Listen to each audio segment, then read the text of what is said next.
there isn't a lot of direct continuity in classic JRPG series. Every once in a while, you might get something like Dragon Quest, with its multi-game story arcs separated by several generations, but most games in a given series don't even go that far, and are only linked indirectly through shared themes, creatures, or mechanics, rather than a shared universe. That's not a bad thing, mind you. It's nice being able to jump into Final Fantasy VI without needing 5 games worth of content, or even knowing that 3 of them came out in the US at the time. But it does mean that there are few opportunities for these narrative-driven games to tell a larger story over the course of multiple installments. One of the few exceptions to this, at least in the classic era, is Sega's flagship RPG series, Phantasy Star.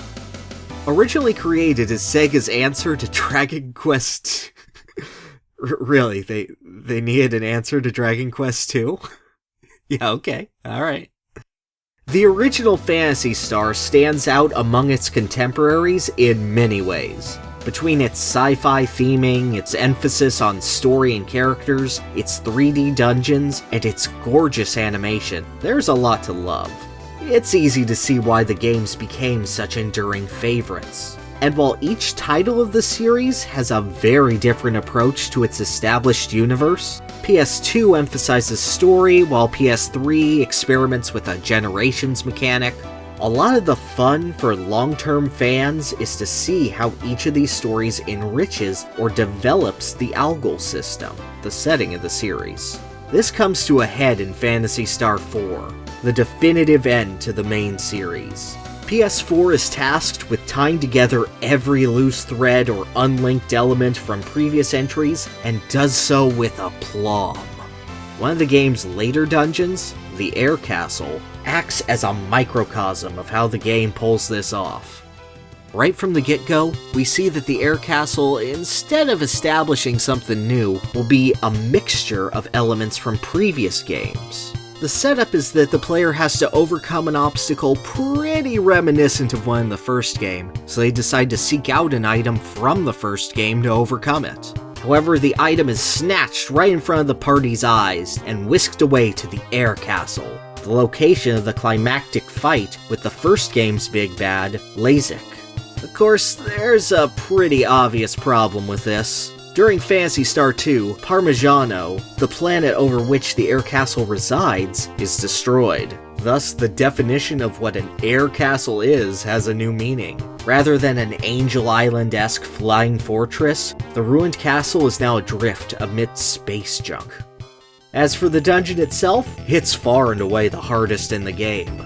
Up to this point, every dungeon has been over and done with fairly quickly, with most serving as mechanical interludes between story beats, rather than the site for a pivotal plot beat.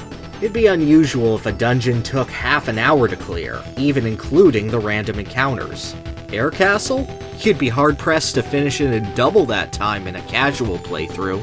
The dungeon is labyrinthine, with countless side passages, few relief points, and some of the more difficult encounters the players face to this point.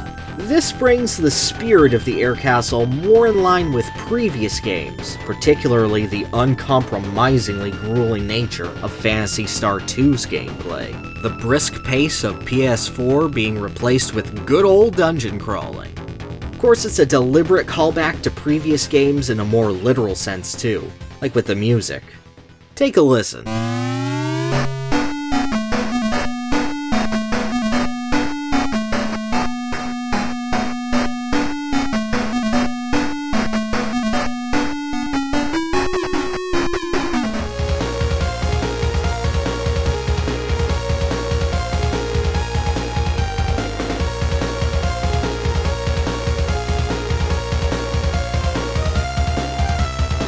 Fake out with an enemy in a treasure chest calls back to similar scenes in previous games. Most notably, this is how the player usually encounters series nemesis Dark Phallus.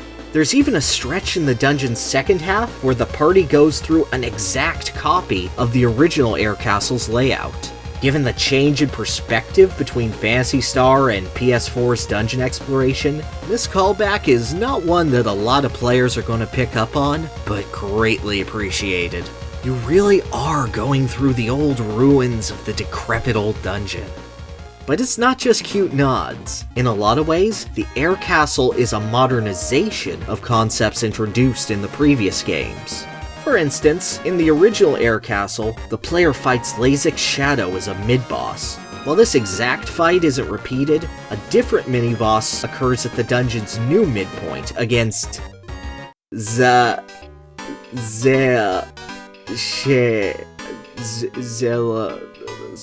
These spooky dudes. They serve a similar narrative purpose as the first game's Shadow, acting as projections of Lazick's will. But while Shadow was kind of a pushover meant to get the player hyped for a big fight, spooky dudes are not to be underestimated. In addition to their standard mid-level multi-target attacks, they're the only foes in the game that share the player's ability to use combo attacks. This modernization is furthered with the game's return of Lazick, who ultimately serves as the dungeon's end boss. In the original game, his only attack was a burst of lightning that targeted every party member. Spammable, annoying, and perfectly cheap. Phantasy Star IV brings this attack back, now called this, but also ups the ante by giving him a few more attacks: the self-buffing Reinforce, the sleep-inducing Possession, and the devastating Another Gate. It's an all-out slugfest that forces the player to make full use of PS4's more sophisticated combat system. And to top it all off, the track that plays during Lazick's fight is Laughter, the foreboding track that marked the player's previous encounter with the nefarious Zio, who served as the main villain for the game's first half.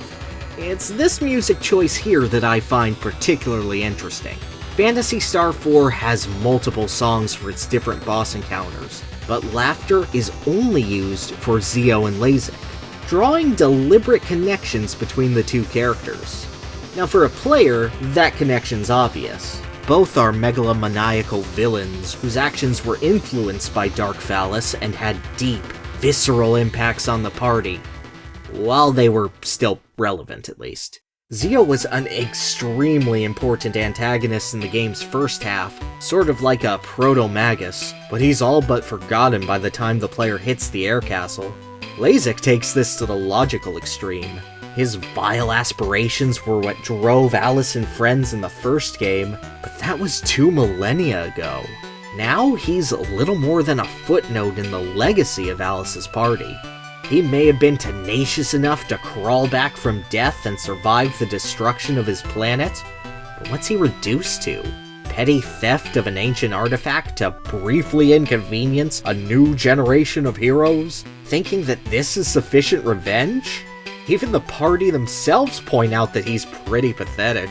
It's a fascinating bit of characterization that makes you think about the principal characters' legacies over the ages. It can only be told over the course of several games and growth in the technology behind them.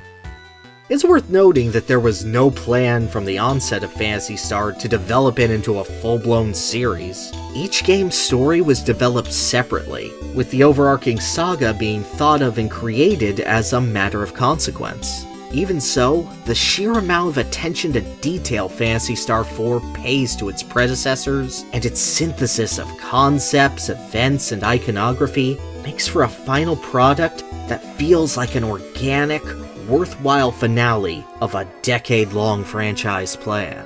Call it a quirk of fate or call it a masterfully planned gambit, either way, it's a great example of how to design for payoff.